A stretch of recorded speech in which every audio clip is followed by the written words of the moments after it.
Aloha everyone. So I've been doing a lot of coverage of South Kihei Road, so decided to do a quick video of North Kihei Road and the shops at the harbor by Ma'alaya.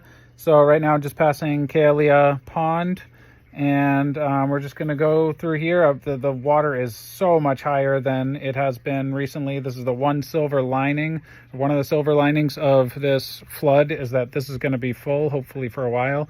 There's been quite a drought recently. So we're just going to keep on driving down this road until we get to the Ocean Center. And at the Ocean Center, I'm going to show you what the shops look like. Everything seems to be open there. So let's take a look.